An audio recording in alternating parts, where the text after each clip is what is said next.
Hola, ¿qué tal chicos? Espero que se encuentren de la mejor manera. Y vamos a continuar con su clase de literatura 1. En esta ocasión vamos a ver el tema de competencia lingüística, que trata básicamente de las responsabilidades del lector. Al lector le corresponde la comprensión del texto literario y la responsabilidad de darle sentido más adecuado. ¿Qué quiere decir esto? Que si tú lees un texto de cierto autor y no le entiendes, tal vez sea tu culpa el no entenderle. Porque si todos comentan que el libro es malísimo, no hay nadie que comente que el libro es bueno, entonces es culpa del autor, ¿verdad? Pero si hay gente que lo entiende, y de hecho hay gente que entiende diferentes aspectos, entonces el problema es el lector, en ese caso serías tú.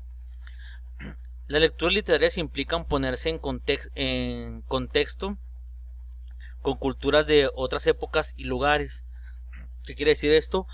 Hay que tener en cuenta que cuando leemos no siempre vamos a leer algo que corresponde a nuestro tiempo, sino que podemos leer algo que es del pasado, con contexto del pasado, o incluso podemos leer algo que con el que sueña un futurista, ¿no?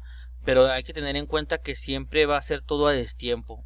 No siempre nos va a tocar la oportunidad de leer algo que sea a nuestro tiempo. El problema es cuando, y me refiero al problema es cuando el lector no entiende el texto, encuentra un vocabulario desconocido. Es cierto, no todos se saben el significado de todas las palabras. Bueno, hay gente que sí sabe de la mayoría, pero es tu responsabilidad tener un vocabulario amplio. Si solo te limitas al vocabulario que conoces en tu contexto más pequeño, pues eso es tu culpa. No siempre, por ejemplo, si yo no voy a platicar con alguien que no ha ido a la escuela, no le voy a platicar del lenguaje denotativo, del lenguaje connotativo, porque van a decir, pues, ¿y este qué me está hablando? Entonces, es importante que ustedes tengan un vocabulario amplio y tengan conocimientos amplios básicos de cualquier tipo de tema. También el problema es cuando te encuentras con una cultura ajena a la tuya. No siempre vas a leer textos que tengan que ver con México, obviamente. Y nosotros por ser frontera tenemos la imagen de cómo es Estados Unidos. Entonces también podemos identificar la cultura de Estados Unidos o norteamericana porque nosotros la tenemos enseguida.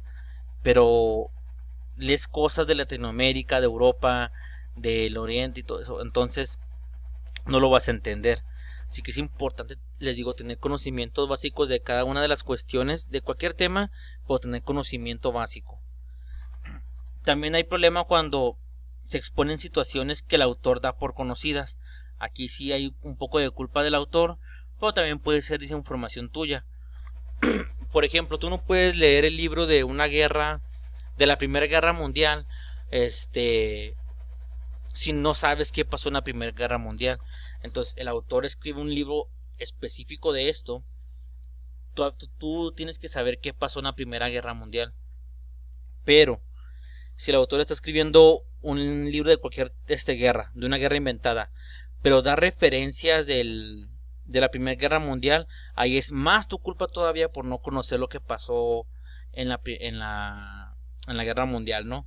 Entonces, hay situaciones en las que el autor sí se puede equivocar en dar cosas por hechas o por conocidas, o que solamente él conoce, pero desafortunadamente corresponde al lector saber todas esas cuestiones. ¿Por qué? Porque es el que está leyendo. Entonces él tiene la responsabilidad de entenderlo. Y si no lo hace, pues no tal vez no pase nada. O sea, no para que te sientas culpable de, no entendí este libro, ya me voy a morir. No, obviamente no, ¿verdad? Pero sí es importante que en general, no nomás con textos literarios, pero en general conozcan lo que están leyendo. Por ejemplo, si yo les hubiera dado su ontología de trabajo así sin explicarla y que ustedes la leyeran solos, ustedes no iban a entender muy posiblemente lo que es el lenguaje denotativo, connotativo, la competencia lingüística, etcétera, etcétera. ¿Por qué? Porque todavía no les corresponde saber eso, pero qué tal si se los hubiera dado en quinto o en sexto de preparatoria y ustedes no lo conocieran. Ahí sí es su culpa. Así se nota la diferencia. Existen dos elementos en la competencia lingüística. El primero es el manejo del lenguaje, que es el conocimiento de términos y figuras retóricas que constituyen el lenguaje literario. Esto es fundamental para ampliar la competencia. ¿Qué quiere decir esto? Que sí, debes de tener un conocimiento amplio de ciertos términos, sinónimos, antónimos, etcétera, y de figuras retóricas. ¿Qué son las figuras retóricas? Algo así como referencias poéticas, por así decirlo, que la gente las entiende cuando ha leído mucho. Entonces, si tú no tienes estos dos tipos de conocimiento, entonces va a ser para ti difícil poder leer un texto literario. También esto genera varias habilidades. La primera es conocimientos de la propia lengua. Al tú leer cosas literarias, te enteras de palabras que no conocías, pero que siguen siendo palabras de tu mismo lenguaje. También están las paralingüísticas, que también están las competencias culturales, que lo mismo que en los conocimientos de la propia lengua, te das cuenta de cosas que pasan en tu país o algo así. Y están las discursivas. ¿Qué son las discursivas? Bueno, hacen referencia al conocimiento que las personas tienen al respecto de las características de los textos. O sea, que la gente conoce las características de un texto literario y así puede entender más cualquier otro tipo de texto. Esto es a lo que se refiere. Y el segundo elemento es la presentación del discurso. El discurso o la intención del autor se expresa por medio del narrador, medio del narrador, perdón. Encontramos cuatro prototipos textuales, que sería el diálogo, el monólogo, la narración y la descripción.